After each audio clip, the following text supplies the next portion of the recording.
კვარაცხელიას ჩემპიონობის მორიგი შანსი. ვის სურს ქართველის დამატება მსოფლიო ჩემპიონატზე? ტრავმიდან დაბრუნებული ქართველები და საქართველოს ჩემპიონატში გასული გოლები. ამ და სხვა საინტერესო სიახლეებისთვის უყურეთ ვიდეოს ბოლომდე. დავიწყოთ საფრანგეთიდან, სადაც ხვიჩა კვარაცხელიას პარი სენ-ჟერმენმა ლიგა 1-ში ბრესტს უმასპინძლა და მინიმალური ანგარიშით 1-0 დაამარცხა. აღსანიშნავია, რომ ამ შეხვედრაში ლუის ენრიკემ ლიდერები დაასვენა, მათ შორის ხვიჩა კვარაცხელიაც. ქართველი შეხვედრაში სხვა ლიდერებთან ერთად მე-60 წუთიდან ჩაერთო და გამარჯვების გოლიც ამის შემდეგ გავიდა. აღსანიშნავია, რომ ქართველის გუნდს ჩემპიონობისთვის ამ ეტაპზე 1 ქულის მოპოვებაც ყოფნის და პარი სენ-ჟერმენი ამის გაკეთებას 13 მაისს უშუალო კონკურენტთან ლანსთან სტუმრად შეეცდება. უფრო მარტივად რომ ვთქვათ, თუ პარი სენ-ჟერმენი ამ შეხვედრას არ წააგებს, ჩემპიონობას იზეიმებს. აქვე გეტყვით იმასაც, რომ კვარაცხელიას ჩემპიონთა ლიგაზე ნაჩვენები თამაში კვლავ განხილვის თემაა საფეხბურთო სამყაროში. ქართველზე ამჯერად პოდკასტში ლეგენდარულმა ინგლისელმა ფეხბურთელმა გარი ლინეკერმა, ალან შირერმა და მიკა რიჩარდსმა ისაუბრეს. ინგლისელებმა ქართველის მეტსახელზეც იხუმრეს და მსოფლიო ჩემპიონატზე მისი დამატების სურვილიც გამოთქვეს. მათ მოსმენამდე დალაიქეთ ვიდეო და გამოიწერეთ არხი. კვარაცხელიას პირველი შეხება, შემდეგ კიდევ 1-2 და მისი დრიბლინგი. ეს იყო უბრალოდ აბსოლუტურად დახვეწილი ფეხბურთის ნიმუში. თანაც თამაშის ასეთ ადრეულ ეტაპზე, პასი და მოძრაობა, ბურთის გადატანა და დამთავრება. ეს ყველაფერი პოეზიას ჰგავდა. მოძრაობაში პოეზია იყო. არ ფიქრობთ, რომ როდესაც თანამედროვე გარემარბების თამაშს უყურებთ, ყველას უნდა რომ ბურთი მიიღოს. პარი სენ-ჟერმენის გოლის ეპიზოდში კვარაცხელიას მოძრაობას თუ დააკვირდით, თითქოს ბურთისკენ მიდიოდა. ცველი მოატყუა და შემდეგ მის ზურგს უკან გაიქცა. მარტივი მოძრაობა, ხომ შეუძლიათ ვინგერებს ეს უფრო ხშირად გააკეთონ. კი პრემიერ ლიგაში შესაძლოა ამდენი სივრცე არ მოგეცეს, მაგრამ ეს უმარტივესი მოძრაობაა. შემდეგ კი თანაგუნდელ დემბელეს ყველაფერი ლანგრით მიართვა. კვარაცხელია უბრალოდ შესანიშნავი იყო. ის ჩემი საყვარელი გარემარბია ევროპაში. სხვებზე ბევრად წინა. ჯერა მისი გვარი კვარაცხელია დინიო რომ იყოს, მისი ფასი 300 მილიონი იქნებოდა. აი ამდენად მაგარი ფეხბურთელია. რაღაც მსგავს ხომ ეძახიან. კი, კვარადონას. ხო, ის უბრალოდ ისეთი ფეხბურთელია, რომლის თამაშის ყურებითაც ტკბები. ძალიან სამწუხაროა, რომ მსოფლიოს ჩემპიონატზე არ იქნება, რადგან საქართველო ვერ გავიდა. როგორ ფიქრობთ, იქნებ გამოგვივიდეს და ვინათხოვროთ? მხოლოდ ერთი თვით. მსოფლიო ჩემპიონატზე საუკეთესო ფეხბურთელები გვინდა. ერთი თამაში მაინც. ვფიქრობ, ჩვენს გუნდში აუცილებლად მოხდებოდა. რა თქმა უნდა, მსგავსი კომენტარები ყოველთვის ასიამოვნოა და იმედია, რომ ხვიჩა კვარაცხელია მათ გაუცებას ლიგა 1-შიც და რაც მთავარია, ჩემპიონთა ლიგის ფინალშიც ისევ შეძლებს.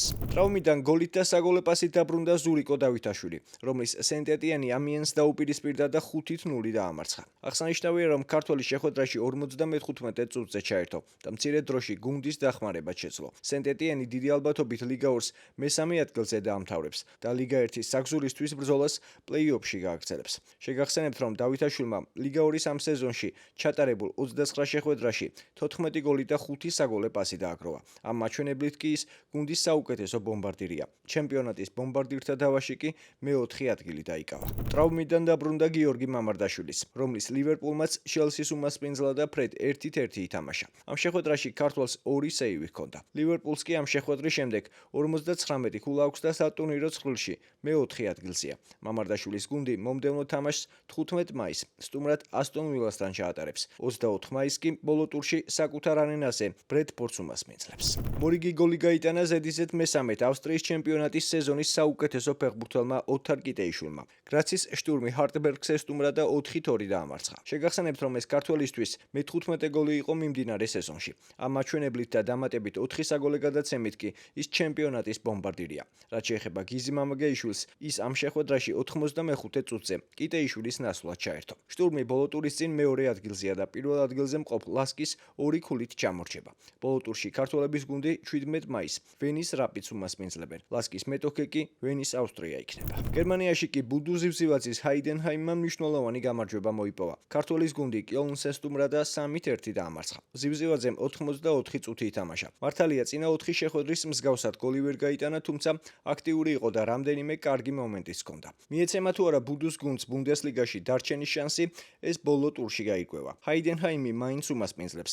მათი კონკურენტი სანქტ-პაული და ვოლფსბურგი კი ერთმანეთს შეხვდებიან. ამ დროისთვის სამივე გუნდს 26 ქულა აქვს. გიორგი კვერნაძე კი ფროზინონესთან ერთად სერია A-ში ითამაშებს. ქართველის გუნდმა ბოლო ტურში მანტოვა 5-0 გაანადგურა. კვერნაძემ ეს შეხვედრა შეუსოლად ჩაატარა. თუმცა ამ შემთხვევაში რამდენიმე შანსის მიუხედავად საგოლე მოქმედება არ ჰქონია. ქართველის ანგარიშზე მიმდინარე სეზონში 5 გოლი და 5 საგოლე პასია. შეგახსენებთ, რომ კვერნაძეს სერიაში თამაშის გამოცდილება აქვს. 2023-24 წლების სეზონში ქართველმა ფროზინონის მაისურით 5 შეხვედრა ჩაატარა. ბოლოს კი საქართველოს, სადაც ეროვნული ჩემპიონატის მე-12 ტურის 3 შეხვედრა გაიმართა. გორისტილა მეშახტეს ესტუმრა და 2-0 დაამარცხა. 3-1 დაამარცხა დინამო ბათუმმა სამგურალი. იბერიამ კი ტორპედოს უმასპინძლა და ფრედ 1-1 ითამაშა. გიტოვებთ ამ შეხვედრებში გასულ გოლებს და კომენტარებში დაწერეთ, რომელი იყო თქვენთვის საუკეთესო. თუ დაგავიწყდათ, დალაიქეთ ვიდეო და გამოიწერეთ არხი.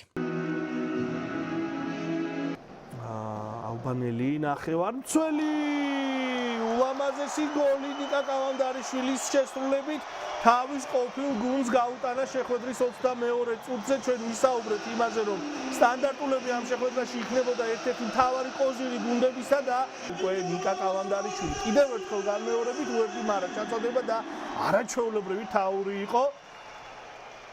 კიდევ ერთხელ განმეორებით დიდიე დროგბას გოლი გამახსენდა ახლა ბაიერნის კარში. შესანიშნავი შეჯავამ შათილიშვილმა და ამ ეპიზოდსაც ბათუმელები იყენებენ და გატანილი გოლის ავტორი ამ შემთხვევაში უკვე ხდება მამუკა კობახიძე. ორივე ცენტრალურმა მცველმა კუთხურიდან შექმნეს გოლი. აქ უკვე დასწრებაზე კობახიძე მითამაშა არაჩვეულებრივად. ძლოამ პირველი 10 წუთის განმავლობაში და ახლა ბათუმელები აქტიურობენ შეტევაში. ეს პასი გადის კოხრეიძე 3-0 ცვლებაზე შემოსვლიდან რამდენიმე წამში მოახერხა გიორგი კოხრეიძემ გატანა. დაწესობა უკვე არა და სამგურალი აქტიურობდა, ქმნიდა მომენტებს მეორე ტაიმის სტარტზე და ოჩაღ აქ მე მგონი უერთი მარას გადაცემა. მოგერიებული ის ბურთი ფაქტობრივად გოლის ტოლფასად. მერე უკვე ამ მოგერიებას სულ რამდენიმე წუთში მოაყოლეს გოლი ბათუმელებმა. აქ ლევან პაპავამ მოახერხა ანგარიშის სხვაობის შემცირება 3-1. სამგურალი პრინციპში ბრუნდება თამაში. ეს ამ ყოველთვის არ მოითხოვენ, მაგრამ მე მგონი აქ არა. თამაშგარი აქ არ დაფიქსირდება.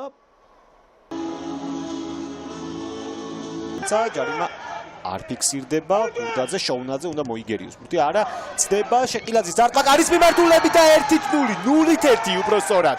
ლევან შოუნაძის მიუტევებელი შეცდომა. ამ დროს ასე თამაში ნამდვილად არ არის გამართლებული და იმედი ვიქონიოთ, რომ ეს იქნება აი ამ ფეხბურთელის კარგი სერიის დასაწყისი. აი განმეორებთ ეს მომენტი იყო მეკარის შეცდომაზე, რა თქმა უნდა მოგვიწევს ყურადღების გამახვილება. ნახოთ როგორ გაანაწილებს ბურთს. ასე შეყილაძეზეა თამაშგარი არ ფიქსირდება და პაკარის მიმართულები და ჟოტიკო შეყილაძის დუბლი დღევანდელ შეხვედრაში, რომელიც ჯერჯერობით გაუქმებულია. ნახავთ რა თქმა უნდა ამ მომენტს განმეორებით შეჭახდა შემდეგ ამ სეზონში და ახლა ჯერჯერობით 10 გოლამდე აი კიდევ ერთხელ განმეორებით. მონაკლისი არც მიმდინარე შეხვედრა იქნება და პირველ წრეში იცით რომ ტორპედო მოუგო. გითხარით უკვე სახიფათო ეპიზოდი შეიძლება დარტყმა და სტუმრებმა გახსნეს ანგარიში. შეხვედრის მე-6 წუთზე დიეგო დეისაძე გატანილი გოლის ავტორი.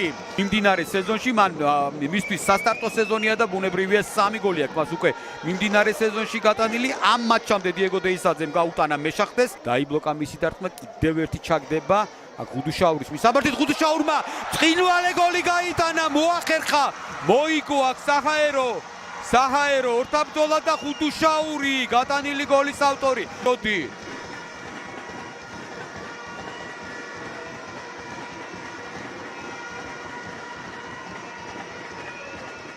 ხედავთ აქ ნადარაიას აჯობა და კლიაიჩი ვეღარ მიწდა.